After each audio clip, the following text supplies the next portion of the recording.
What is going on, you guys? I hope you're all having an embraceful day. Today we're going to be doing, I know, another brake job. I did my front brakes, my rotors and brakes, and I've done my mom's rear rotors, rear brakes, and now I'm going to be doing my rear rotors and rear brakes. So now I'm going to have the complete setup for my car all swapped out. Originally, I thought that I needed to do my fronts first, but it turns out that my rears started making noise, so I should have done my rears first, then my fronts, because it sounds really awful, the noise. I'll put a clip right now of what it kind of like sounds like. But the main thing that I do want to get into in this video is getting the diffuser, the one that I was going to be running on my car that's meant for the Contreras rear bumper. We're going to see if that's going to fit a stock Scion Tc bumper. So I'm going to be removing my sister's bumper, and we're going to see if it's going to be able to be put on a stock bumper. So that's kind of like the main goal that I want for this video. But the first thing, of course, that I got to do is maintenance on the TC. So these are the rotors, exactly like the fronts. These are from R1 Concept, where I got my front ones from.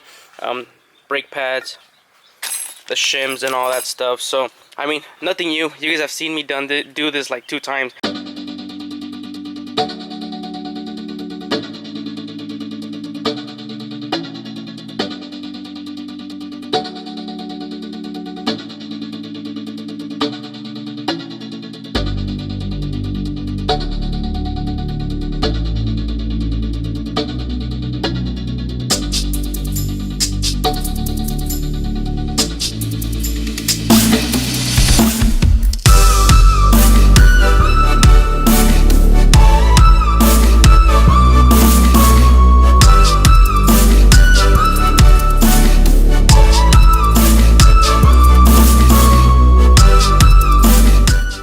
So I know I said I wasn't going to do much talking, but I do want to show you guys something. This is the first time this has ever happened to me. So originally, I thought the first time that I replaced my rotor and brakes, I thought the noise was coming from the front. And recently, since I started hearing the noise a lot louder and louder, I realized that it is coming from the back, because I mean, we already changed out the fronts. And I mean, look at the freaking brake pads. There's like no more ceramic on the back one. There's a little bit in the front one right here, but look at that. These are definitely worn out. This one, oh my god.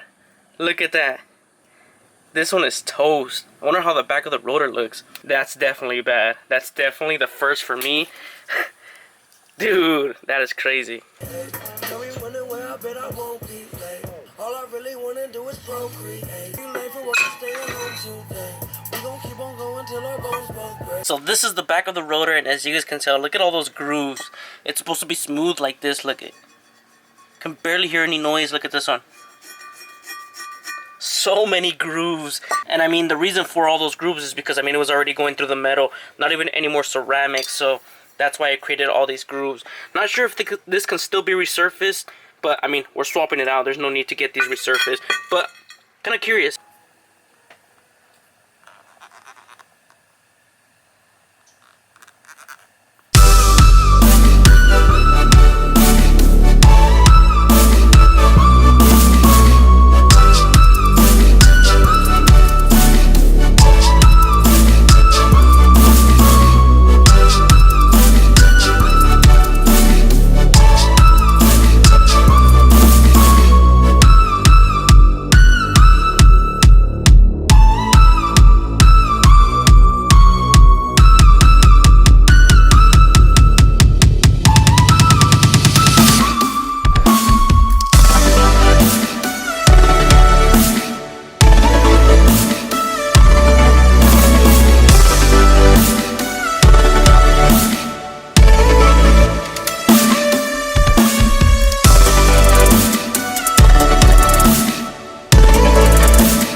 Rotors installed, everything is put back together, everything is installed on both sides, and this was the other rotor that was on the other side.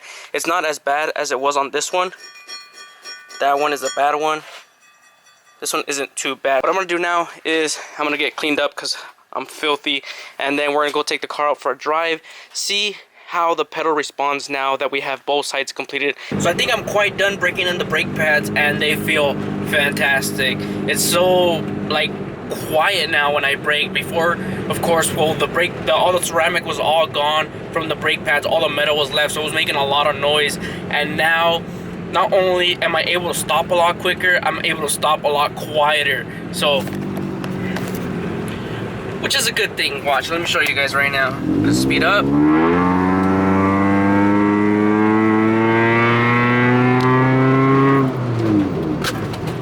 Look at that, quick. I mean, it's reasonably quick for a TC. So, I mean, I think we did a good job replacing. We definitely did a good job replacing the brake pads and with the brake rotors as well. I mean, the brake rotors wasn't really needed if I was able to resurface them, but why not?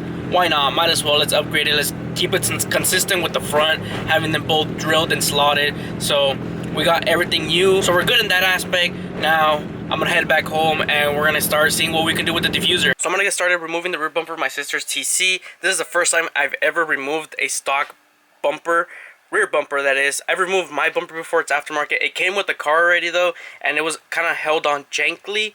So there wasn't any factory clips that needed to be like removed or anything like that. So this will be my official first time removing a stock bumper. Never been messed with or anything like that.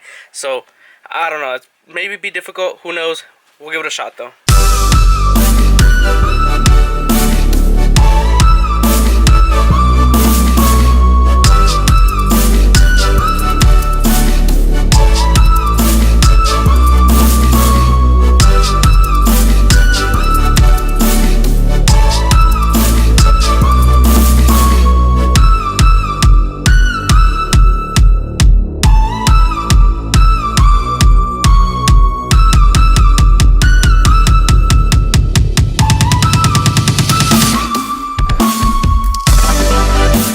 So I got the diffuser mounted on to the stock rear bumper, and right here it lines up so perfectly right here. The only thing is right here there is a massive gap between this section right here. Even if you were to cut it right here, there's still going to be a massive gap. And then on this side it doesn't fill up all the way over here to the exhaust hole that's right here, so you won't be able to run a center exit exhaust on the stock bumper. It would look super nice. It definitely would look super nice if it actually fit like on the corners and everything, because up here it fits perfectly. And I mean, this would be a one-off diffuser and it would look like pretty pristine on a stock TC bumper, but unfortunately it doesn't fit. Now, since we got that out of the equation, my next thing is this rear diffuser is meant for a Contreras rear bumper. That's what I made my car, or the mold from this diffuser from. And I know there's some people out there that don't want to cut into their diffuser, and I mean not to their diffuser, into their rear bumper, because the Contreras rear bumper is like a $300 to $400 part. I think like more to like a $400, $500 part ship, and it's a really expensive bumper. And I can see why a lot of people wouldn't want to buy the diffuser, because they don't want to cut up their Contreras rear bumper. But what I'm planning on doing now is I think I'm going to plug up this square right here, the one that we cut out for the dual center exhaust, and I'm gonna make sure I line up the weave pattern so it's perfectly as best as I could get it, to make it line up and everything like that, to make it seem like there's no seams. I hope that answers your guys' question, because I had a lot of DMs. Hey, have you tested out the rear diffuser onto the stock bumper? And a lot of people were asking that question, and the answer to your guys' question, no, it will not fit. It might fit if you do some modifications. Me personally, telling you guys, from me to you, no, it's not worth it. So someone with the Contreras rear bumper can buy it once it's done. So with that being said, that's what I'm gonna end today's video, guys. I hope you guys enjoyed today's video, and I'll catch you guys in the next one. Peace out and embrace yourself.